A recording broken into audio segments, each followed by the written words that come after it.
Okay, I'm back. Dead battery, so try this again. I'm doing a rehab work on an Antron99, and I had spare pieces. The resonant frequency of mine, I checked it, the SWR went high last winter, so I waited until now to get to it, but the SWR was 4 to 1, and the antenna analyzer, when you swept it, showed it being at 43 megahertz. And the continuity from through this section is kind of intermittent. This piece turns a little bit. Don't know if you can see that. And here at this joint, it also slips a little bit. Well, it's not now anyway. But for some reason, that it's intermittently open. And it didn't seem like it was making and breaking when the wind was blowing. It was just bad all the time. So I went through my extra pieces and swapped it. Put another middle section in. Stood it up in the fence row and checked it, and it was good. The last time I had one of these fail, this joint right here failed. This little section here, it wallered out, and the wire in it broke. So it was just up there sitting in that socket. And when I took it down and leaned it over, it just fell off. So this is all good. So what I'm going to do now is I've wiped it off and cleaned it up a little bit, but anybody that knows has played with these things, they get really woolly. And they'll eat you up.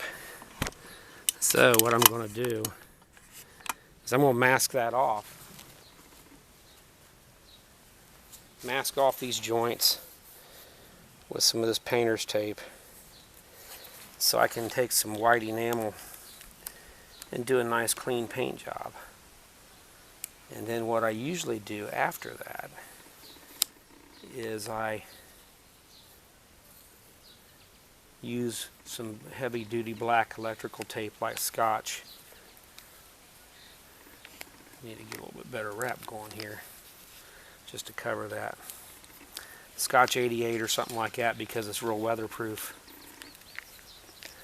And just cover it mostly at the top and bottom snug.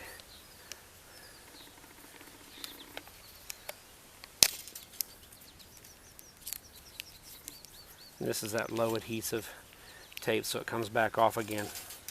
I already got a little bit of fiberglass in me. Guess a person should be using gloves for this, shouldn't they? And maybe instead of trying to overlap it, I should just use separate wraps. I think that would be cleaner.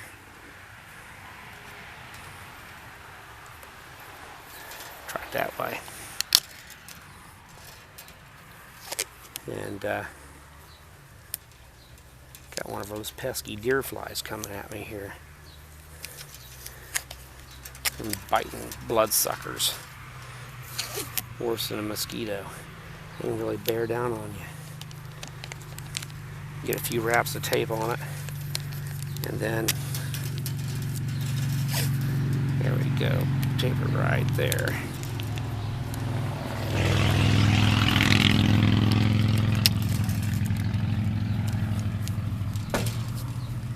Do that up real good. And then I'll come back and hit it with some paint. I'll get some paint, get it shaken up and all that kind of stuff. Alright, I'll shoot a little bit of paint. Probably waste a lot of paint, but you know, it's the easiest way to do it.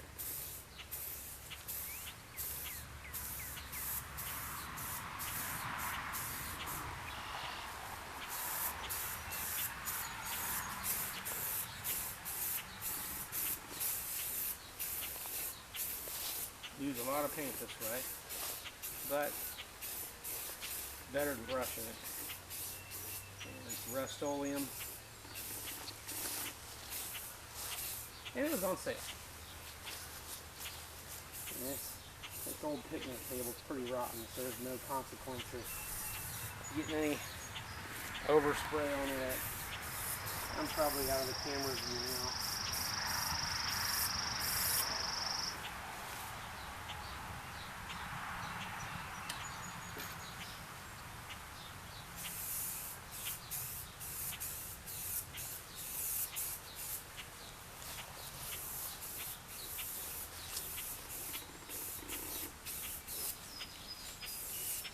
put up a video in a long while. A very good one anyway. And none of my videos are that good anyway. I don't know if I just do it for me, for fun, but I'm not really one of those high quality video channels that I don't have that expensive camera gear. I'm using a Sony CyberShot digital camera. This middle section is going to be the toughest part to paint decent, because it is pretty woolly. It's an old antenna. The bottom section is not nearly as old, and it was refinished one other time, and the paint on it was in really decent shape. Okay, it's the next day, and I'm back, and I went ahead and painted the radials. I didn't show it, and I realize now that on my spray paint scene on the whip part of it, the audio is really poor, as I was just had my back turned too far away. So disregard that. I may have to put some stuff in the beginning of the video to tell people about the audio, but basically what I was saying was I got some Rust-Oleum on sale. I was using gloss white Rust-Oleum to paint this with, and there was a lot of overspray. It was a waste of paint, but the paint was pretty reasonable, so I thought it was a good buy. And it feels good. It don't jab you no more. And I was also thanking people for watching my videos, because frankly they're not very good. And I got lots of plans for videos. If I just got to get time to do it, taking care of family and working 6 days a week. So now what I'm going to do is take some black electrical tape. And I know most people don't do this, but I do, and it's worked well for me. I wrap this joint. It keeps water from seeping into this joint if that adhesive goes bad, which is how the last one failed, and from getting into the screw together sockets. And I start at the bottom and go up, so the overlaps are all the right direction, so it overlaps from top to bottom. And I stretch it on there as I go, and it turns out pretty good. I've had good luck doing this. This antenna was up for quite a number of years before the ice really pulled it over, and probably done in that middle section. Now originally when I put this antenna up, I sawed the top of it off about 6 inches, because I wanted to get it to resonate higher in the band for 10 meters, and it worked out well. And I can tune it for about the middle, about 28.7 or something, 28.8 or so, or 27.8, 27.7, somewhere in there. And it'll tune all the way across the part of 10 meters that I want to, and I can tune down into 11 meters too, if I want to. Okay, that's real good there. And the top up here, I don't really tape this at the top. I'll just take that blue tape off. That really, that painter's tape really does a nice job. It comes off easily and doesn't leave any goo. But I got lots of ideas for videos. Let me make sure I get this in view. And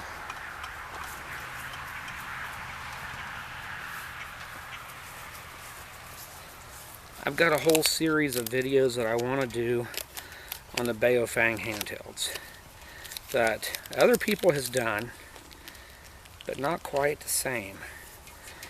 And hopefully I can make them decent looking. My camera skills and my editing skills aren't the greatest, like I said before. For the few of you that watch my videos, thanks, because they're really not very good.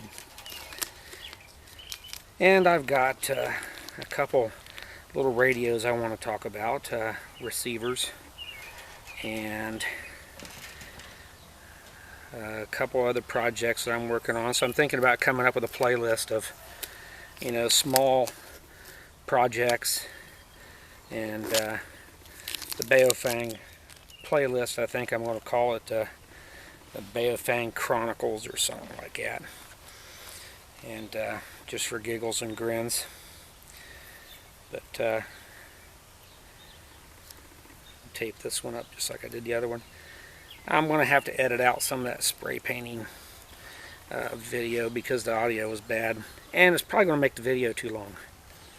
Looking at my analytics, I see that anything over about 6 or 7 minutes is about when people start dropping off. I did the video on the coax stubs, which has got the most views I've ever got. I probably should have put building the stubs at the beginning of the video instead of the end of the video, because a lot of people's dropped out before they see how to make the stub. And of course this is field day time again. Field day is next week. So if you haven't seen my coax stub video for the field day stubs, watch it. Watch all the way through, because they really work well. And this turns out to be, I think it looks good, but the black tape contact contrasting the white paint.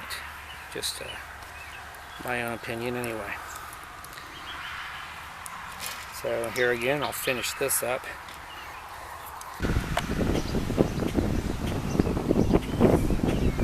Alright, I'm back again, and I got it standing up in the fence row. I got coax connected to it, the radial's all on, and I got, this is probably the piece of coax I'm going to use. This is newer, newer than what I had up there. And although what I had up wasn't extremely lossy, it was quite old. And it had a dB of loss at 10 meters. And it was really a pretty short run of coax. But it had a splice in it. And it, let's see what we get here. Crank that down to where we want it to be. Now it's got a nice dip at a 1.3 to 1 at 27.9, and let's see where it rises up to 2 to 1 at 27.320, and 2 to 1 at 27.550. That's pretty close.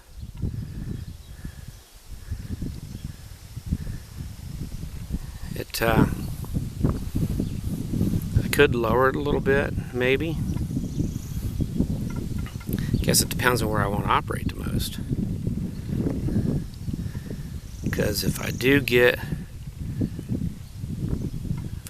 on CB, it's going to be around right there. And if I get on 10,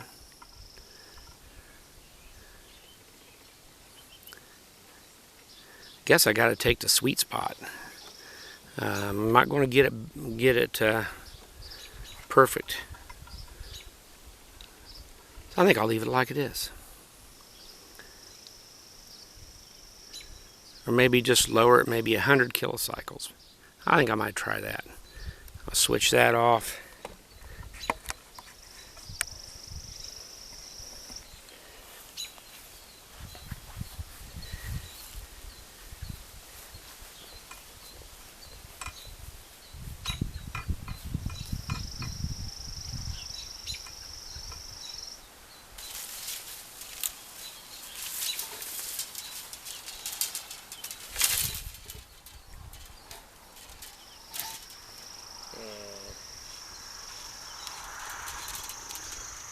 turn the rings down a little bit. That makes the antenna longer.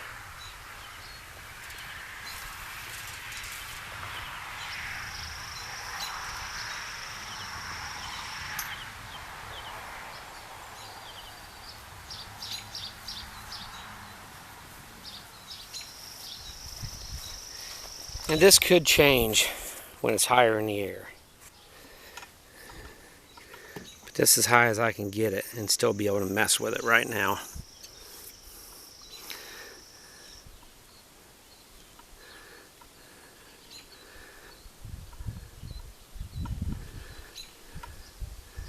Didn't make much difference.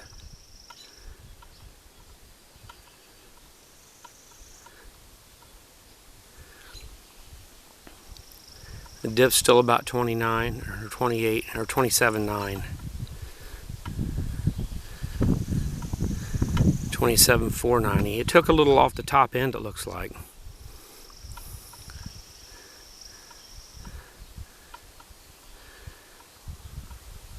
Didn't really add anything to the bottom. Maybe just a hair. I think I'll leave it like that. Well, I didn't have that in view, did I? I was looking at the antenna analyzer and not the camera. So we'll sweep it back up.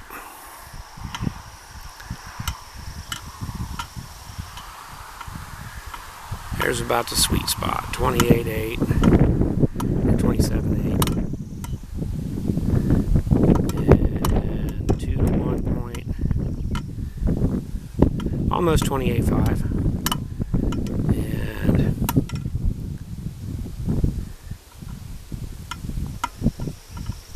And 2 to 1, 27.26.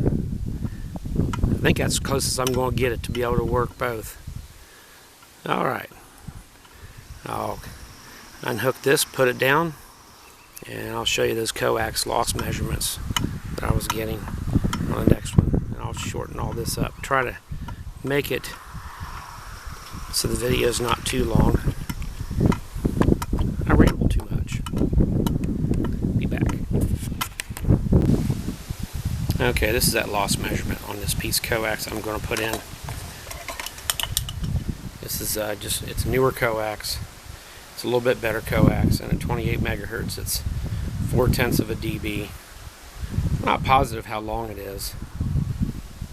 It's longer than my other piece of coax, and less lossy at the same time. So the other piece of coax is a good bit older, and it's got a splice in it. So it's got a couple connectors. There's probably some connector loss. But this is the piece I'm going to put up.